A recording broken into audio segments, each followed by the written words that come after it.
Good morning. It's Tuesday, September 21st, and I read something yesterday that I think would interest all of you. And Mossad, the Israeli intelligence agency, has done many great things for that country since its existence. And I have to tell you this one episode. This is how they killed the leading nuclear scientist from the country of Iran. A complicated plan that could not be pulled off by humans. They needed artificial intelligence and a super sniper rifle that really didn't exist at that point in time. Now the target was Mohsen Fakhrizadeh, I believe that's how you said his name, the father of Iran's nuclear program. And he was heavily guarded by between 4 and 7 vehicles in convoys. And they would be on the lookout for all kinds of threats, especially motorcycles, because Mossad had killed 5 other nuclear scientists, 4 of them by motorcycle and 1 by poison. So Mohsen had a target on his back, and Iran knew about it, and they were taking every precaution to keep him alive. And he also had the rank of brigadier general in the Iranian Revolutionary Guard. So that gave him a lot more clout than just an ordinary scientist. He was a very important person and very heavily guarded in the Iranian society. Mossad got him. They got him with meticulous planning and a failure of his security guards caused by this meticulous plan that the Israelis had put together. And Mossad also had some personal failures, we'll call them. He liked to drive his own car. He was sort of fatalistic and knew that there was a target on his back. So he really didn't take all the precautions that he could have. He refused to have a bulletproof car. That was very important knowledge that the Israelis had gathered. In spite of these failures, Israel couldn't use a drone attack or any other automated mechanism that existed at that point in time because he was too well guarded. And these items, like a drone and perhaps some other missile and watching and whatever it was, would be discovered. Because if you had a drone flying over Iran at any point in time, they would see it, they would find it. So they had to go about building this super sniper rifle and figuring out a way to put it in position where they knew that Mossad was going to go by that area.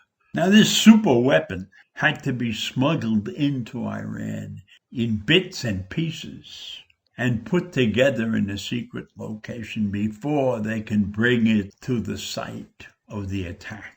That area was a stretch of road that led to the Caspian Sea.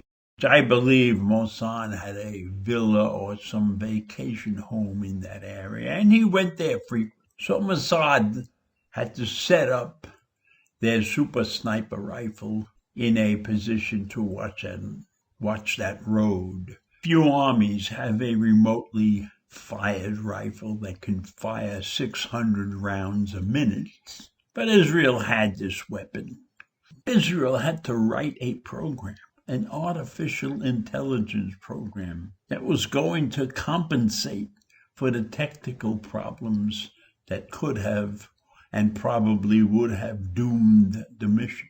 The operator of this weapon was miles from the scene, So this was like an internet assassination. The artificial intelligence had to do many calculations to make sure that the weapon fired in a particular sequence, because there was a certain amount of lag time between when the target was in the exact position that they needed and the car was in motion, and the distance that it was going to travel in 1.6 seconds was enough time for them to miss the target. The artificial intelligence compensated for the gun's recoil and the time lag and the speed of Mosson's car.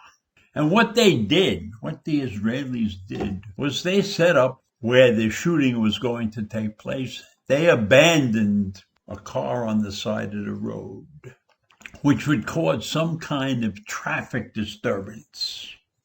And that also caused some of Mosson's security force to go take a look and see what was happening on the road ahead.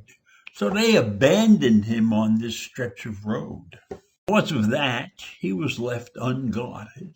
And when he passed by the spot that they had laid out for his assassination, the Mossad assassin fired the gun, fired the rifle. The first barrage of bullets struck the front of the car, and it wasn't clear if Mosson had been hit. After adjusting his sights, the operator fired the gun again, hitting the scientist at least once in the shoulder. At this point, Mosson got out of the car, crouched behind the open front door, and was hit by 3 more bullets. Now, his closest guard came running up, unable to determine where the shots had come from. He arrived just in time for the pickup truck that had been abandoned by the side of the road to explode. And unfortunately, that explosion did not destroy the entire pickup truck in the way that it was meant to, and so the evidence was left behind. Interestingly enough, Mosson's wife, who had been in back of the car, was not hit and was not hurt. And there were only 15 bullets fired in the whole episode. That was pretty amazing. When you're a small country and you have enemies on all sides, then you do what you got to do to survive. And I'll leave you with those thoughts for now. And I, for one, was always against this nuclear deal. I see no reason in the world why a country like Iran should get a nuclear bomb, and I see no reason in the world why they need one. So I'll leave you with those thoughts now, and I'll see you in the morning. Bye.